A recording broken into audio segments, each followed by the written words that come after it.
Pak Wiharta sudah ada di Amerika sejak 2005 dan di 2007 Anda mengalami kekerasan atau Anda diserang oleh kelompok yang Anda akui ini sebagai bentuk rasisme. Pak Wiharta bisa ceritakan pada kami apa yang terjadi pada Anda? Iya, waktu itu tahun 2007, itu hari pertama saya pelayanan di Bethany, gereja Bethany Miracle Center. Waktu itu Natal, jam 5 sore, tanggal 23 Desember, saya masih ingat banget. Pikir rada ngantuk kan, saya pikir ya udahlah saya ke Starbucks minum kopi dulu gitu loh, biar pelayanan makin mantep ya kan. Ya udah saya ke Starbucks, saya beli kopi. Ya udah saya udah selesai beli, saya tinggal nunggu kopinya kan.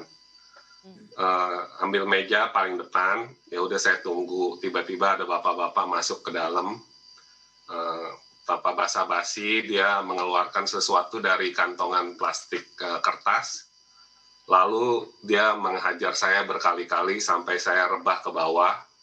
Saya hanya tangkis-tangkis saja. Tangkis-tangkis, pikir saya hanya dipukul kan. Saya kalau dipukul mah saya sudah biasa lah, di Indonesia juga udah sering kan dipukul. Ya udah selesai dipukul dia langsung pergi, meninggalkan saya begitu saja.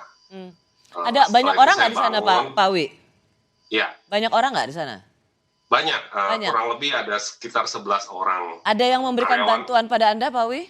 Tidak ada satupun yang memberikan bantuan pada saya waktu itu, Oke. waktu saya diserang. Ya, karena ini Uh, mengingatkan saya pada peristiwa yang juga terjadi di New York, di sebuah daerah di mana itu gedung yang bagus, harusnya security juga baik. Seorang perempuan berusia 65 tahun, dia ditendang oleh seorang pria, dipukuli, dia meninggal.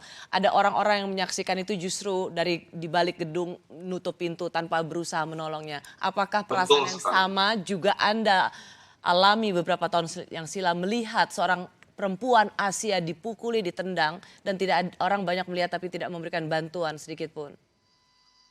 Perasaan saya sama persis dengan wanita itu yang umur 65 tahun, waktu dia diserang. Begitu banyak orang, tidak ada yang melerai, tidak ada yang berbuat apa-apa. Tapi setelah selesai saya dipukul dan orangnya pergi, ada akhirnya mencoba mengejar. Itu juga karyawan Starbucks. Ya. Dan setelah selesai saya dipukul, saya pikir saya dipukul, saya nggak tahu.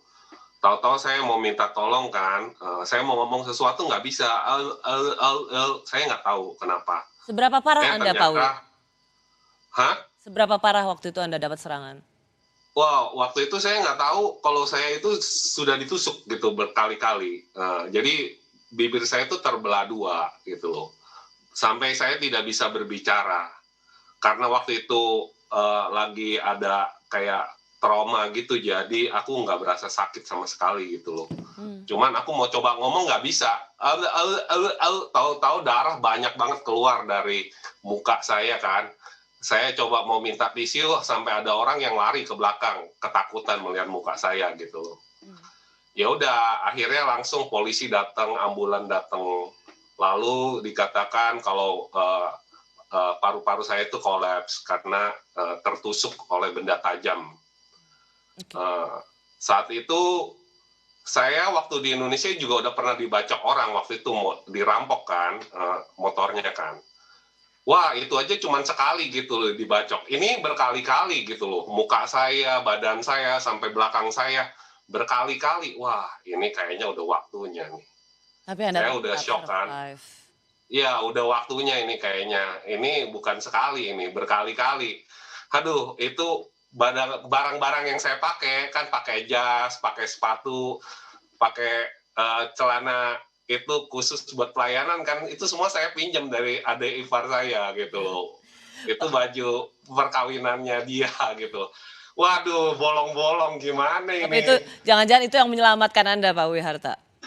Ya, pokoknya sedih deh. Pokoknya waktu itu saya sendirian juga kan. Saya udah bilang sama teman saya 99% pasti datang lah pelayanan kan. Pastiin, kamu datang ya. Nggak nyangka kalau 0,01% itu akhirnya terjadi sama saya gitu loh. Sampai akhirnya selesai pelayanan mereka semua mungkin 30 40 orang rekan sepelayanan saya mencari saya di mana rumah sakit saya. Pak Sampai Wiharta, akhirnya mereka tapi datang kan itu berdoa buat saya. maaf, itu kan terjadi udah lama sekali. Bagaimana membuat ini tetap relevan? Bagaimana begitu yakin bahwa ini karena kebencian, karena rasisme, bukan karena kriminal biasa? Saya orang Asia satu-satunya pada saat di Starbucks itu. Dan nggak ada provokasi yang kita alami gitu loh pada saat itu juga.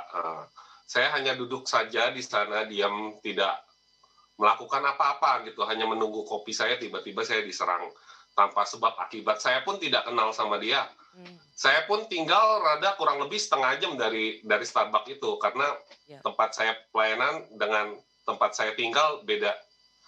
Saya tinggal dekat sekolah kan, jadi setengah jam kurang lebih. Jadi saya nggak pernah ketemu sama tuh orang. Mengapa Anda tetap berani untuk melawan kebencian ini? Seperti yang saya tadi bilang, dengan pandemik ini justru memperparah sekali rasisme gitu loh, yang terjadi pada orang-orang Asia. Saya sedih sekali dengan kasus penembakan dan juga remaja yang baru-baru ini juga dipukul. Dan memang sepertinya sudah sejak lama sih untuk kasus-kasus rasis itu hanya ditutupi saja gitu loh, karena mungkin kalau mereka ada kasus rasis itu nama mereka jadi jelek gitu. Atau makanya pertanyaan saya ke Pak Wiharta, will you be brave and stand up? I will. That's why I speak out right now. Ya, tetap berani dan terus menyuarakan melawan kebencian. Halo sahabat Kompas TV, saya Ihsan Sitorus, presenter program Saksi Kunci Kompas TV. Jangan lupa terus perbaharui informasi Anda dengan menyaksikan informasi terbaru yang independen dan terpercaya di YouTube channel Kompas TV. Dan jangan lupa klik subscribe, like, komen, dan share, serta aktifkan tanda lonceng untuk mendapatkan informasi terbaru dari YouTube channel Kompas TV. Terima kasih, sampai jumpa.